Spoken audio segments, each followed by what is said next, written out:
sets up.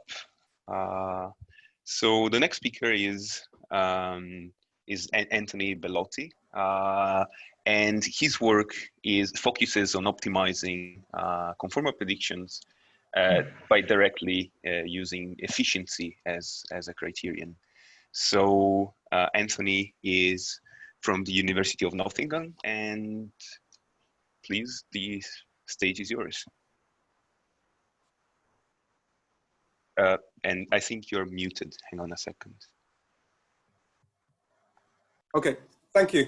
So my starting point is pretty much the same as Niccolo, and Niccolo explained it very well. So basically, we have the situation where what we have are conformal predictors that are built on the back of traditional machine learning algorithms. What we would really like, because of course the accuracy is fixed by the confidence level. So if we're thinking about how well a conformal predictor is doing, we're thinking about improving its predictive efficiency. So in a sense, intuitively, if we're thinking about improving a conformal predictor, we should be thinking about maximizing predictive efficiency.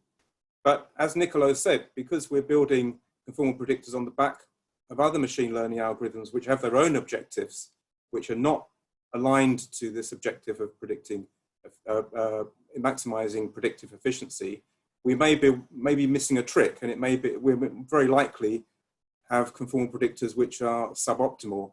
And I can't remember which word you used, Niccolo, but it's very good, discordant or something. I can't remember which word it was. Doesn't matter. Anyway, so this is a starting point. So the question is, what can we do about it? So the question is, can we have a direct optimization of conformal predictors? So like Niccolo and Volodya, my approach is let's get rid of the underlying machine learning algorithm. Instead, we replace it with a well-designed parameterized nonconformity measure. And I should say in this talk, I'm going to focus on regression and the inductive conformal predictor. So I'm going to be talking about a normalized conformity measure. And once we have this not a parameterized nonconformity measure, we can optimize it with respect to an appropriate objective function. So very roughly, we want to minimize the average predictive efficiency whilst keeping the accuracy to be approximately at the confidence level. There's a problem immediately that everyone knows that if you try to express the conformal predictor as some kind of objective function, you hit it's very difficult to do, and you hit lots of step functions. So the proposed solution that I have here, I call it the surrogate conformal predictor, because I'm going to approximate the conformal predictor with an objective function, which is differentiable. And then we can use gradient descent to find a solution. So in fact, I've got the steps of the process here. So I've called this surrogate conformal predictor because it's not quite a conformal predictor. It's an approximation to the conformal predictor, which is differentiable. We can then use gradient descent to estimate parameters for the conformity measure. We can then load those into a proper inductive conformal predictor and then get prediction intervals which are valid. So this is important to see, because the importance of this is it doesn't matter if my surrogate conformal predictor is not valid. It is not valid, but it doesn't matter because all my final predictions are from a real inductive conformal predictor. I'm just loading them with parameters estimated from the surrogate. As Niccolo said, you'd imagine if it's a consonant objective function, it should be the best. But there's two risks with this approach, at least two I can see, there might be more. The one is the approximation may not be sufficiently good. So I don't approximate conformal predictors enough to get good results. And secondly, it may be that the objective function that I finally derive is not very well, it doesn't behave properly, and it's very difficult to get gradient descent to work. I think the first is, I'll show you results, but the first is okay, I think. The approximation is pretty good, but there are problems with the gradient descent. So there is work to be done on optimizing this. But anyway, let's continue. So my setup is the same as we've seen. So I have the inductive conformal predictor. I have a number of exchangeable observations with X and Ys. I split it into training, calibration, and test. And I have a nonconformity measure, A. So that's all pretty standard. We've seen that. And we also, this is standard. So we know that if I take my prediction set as this set here, this is just a standard from literature, then we can prove validity. So I can prove that the true label is a member of this prediction set with at least at probability 1 minus epsilon, the confidence level. So that's all known. I'm going to use the normalized nonconformity measure. It's been lots of people have discussed it already, so I won't go into detail, but we know it behaves quite nicely, and we have the component which measures how good a prediction is against the true label, and we divide through by a quality measure. This is very popular, it's been used a lot. So I'm going to use the same structure. So we have two components here, which are traditionally we'd have as two different models. So M is a model of the prediction of a Y, the outcome, and the sigma is some sort of measure of the difficulty of that. That could be a model of residuals, for example. Normally these would be external regression models, but I'm going to replace them with a parameterization and try to estimate the parameters themselves. Sorry, I thought a slide came up with the parameters. I'll come back to that. Okay, with normalized NCMs, we know that the prediction set becomes this interval between the predicted label minus Q times the difficulty to the prediction plus Q times the difficulty. And Q is some approximately a quantile from the sample nonconformity measures from the calibration set. Okay, so nothing new here. I'm going to rewrite the validity result in this way. So based on knowing that the prediction set looks like this, I can now rewrite the validity result so that I can say that there's a CI, which is whether a label YI is in the interval or not, as this step function, essentially. Okay, so I'm going to introduce these indicator functions. So I'm just using equation 3 and the validity result to rewrite validity in this way. And then I can say the probability at CI is equal to 1 is greater or equal to 1 minus epsilon. Now we've got everything in place to think about building the objective function. So informally, I said that the goal was to minimize the mean predictive interval, to maximize the efficiency. I'm going to translate that into minimizing inefficiency. And here I deviate somewhat from what Nicolo is doing, because I'm going to measure inefficiency as the mean prediction interval width. Okay, so it's sometimes Logic calls it N criterion. So that's going to be my goal, to minimize inefficiency measured in that way. And from the normalized nonconformity measure, I can easily get an expression for the mean width, which is just the width of that prediction interval, which we can write like this.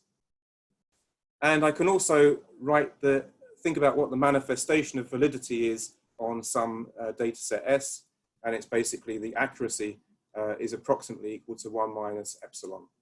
So I'm being a bit loose here. We could write this a bit more precisely, but I want to say that accuracy is approximately equal to 1 minus epsilon. So what I'm basically doing is minimizing this loss subject to this term. It sounds like I played around with using Lagrangians with this, but it didn't quite work. So what I did was take a square loss between accuracy and the confidence level. So I take, I minimize this plus some constant times accuracy minus 1 minus epsilon squared. So if I go to the next slide, you can see this. So my final objective function is to minimize this mean width on some training set plus some lambda as a controlling constant of the difference between accuracy and the confidence level squared. Interestingly, there's a similar objective in the machine learning literature by Pierce et al. From 2018, outside the context of conformal predictors. Okay, we still have problems because two main problems. This accuracy has step functions in, as we saw, and we still have this Q hanging around. So I have to deal with those two problems. Well, the indicator functions are easy to deal with. We can replace those with sigmoid functions, and I have, obviously it's controlled by a constant. I can make that as close as I want. The Q is interesting because Q would normally be a quantile from the alphas on the calibration data set. And originally my thinking was to allow estimation of the Q, but then I was thinking that, you know, the conformal predictors are invariant to the scaling of your nonconformity measure. So if I rescale everything by the same factor, it makes no difference to the conformal predictor. So what I thought was, instead of trying to estimate Q, I fix Q to some value, and then basically during the optimization, the nonconformity measure will scale up to whatever it needs to meet that quantile. So that seemed to work quite nicely. Of course, it relies on, there's a constraint on your nonconformity measure because it needs to be able, in the optimization, it needs to be able to rescale. But actually the normalized nonconformity measure kind of does that naturally. Okay, once we've done those two things, we can apply the gradient descent. Just an incidental note that will come up in the performance, when we look at performance. So although Q is fixed, Q equals 1, I fix it to Q equals 1 for the surrogate conformal predictor. When I run the true inductive conformal predictor, that really is computed from the calibration data set. And deviations from Q equals 1 measures the differences between the surrogate and the true. So we'll have a look at that when we look at the results. Okay, so it's some experiments. So if you look at the full paper, I have 6 data sets. Here I'll just show you one. I'll come clean straight away. I'm showing you one of the best ones. It doesn't work well with everything, but you know why? I'll show off the best one for you. I have some simulated data where I have just 2 variables and 10,000 training, 10,000 calibration, 10,000 test.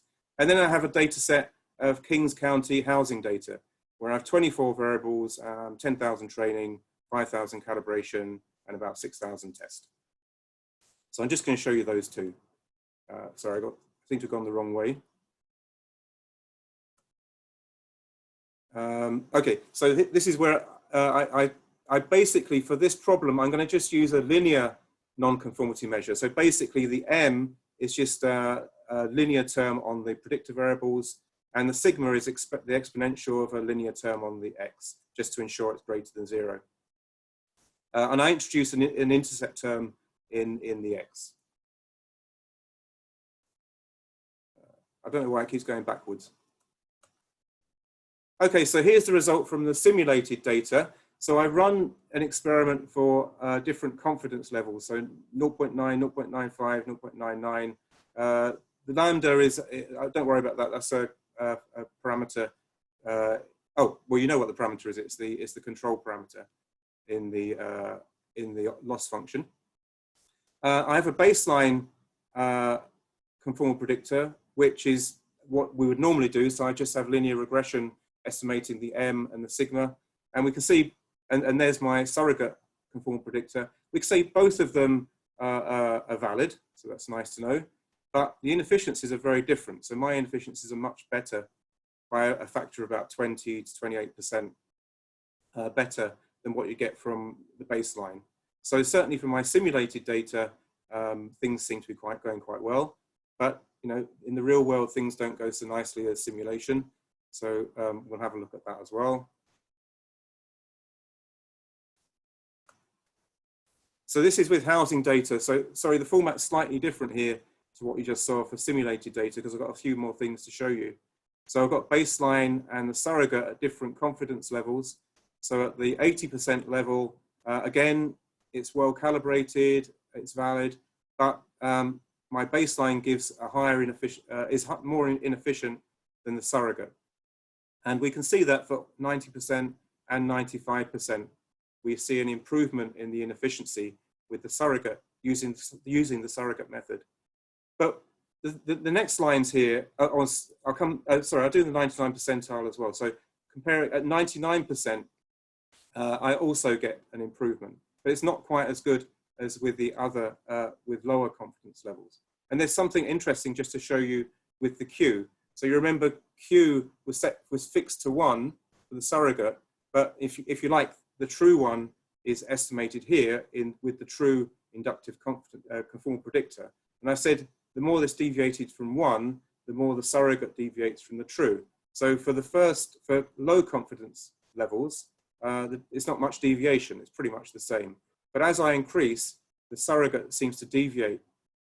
Its prediction intervals are too narrow. I haven't quite got to the bottom of this, but I think it's something, there's some overfitting going on with high confidence levels, but I need to investigate that. Anyway, I'll come back to these 3 lines here are quite interesting because what I was interested in, so unlike Niccolo, when I do optimization, I have to optimize for a specific confidence level. So I run the surrogate for a specific confidence level, say 0.9, and I get a set of parameters. So what I was wondering is, does it make any difference if I train, let's say, an 80% confidence level and then run it with a 95% confidence level with the true conformal predictor? And I think you can see from the results here. So again, it's all pretty much valid, but the inefficiency is much higher if I train using a confidence level which doesn't match the testing, because the test has 1.748, and if I train at 80%, it's 2, at 90% it's 1.8, and so on. Okay, so that seems to show that for most problems, not all, it does seem that the parameters that you estimate are sensitive to the confidence level. Okay, so that brings me to the end, just a few points. Generally, if you look at the results in the paper over the 6 data sets, the surrogate method does perform better on the whole and minimizes inefficiency whilst maintaining reliability. I think there's much more work to be done on getting a smarter gradient descent. I think that would improve things a great deal, or even setting the hyperparameters. My future work with this is to extend this approach to nonlinear nonconformity measures. So I use the linear nonconformity measure here, not because I believe it's the best, but simply as a proof of concept. But of course, the next step is to try nonlinear nonconformal measures, such as a neural network structure, which can also use gradient descent. Okay, thank you.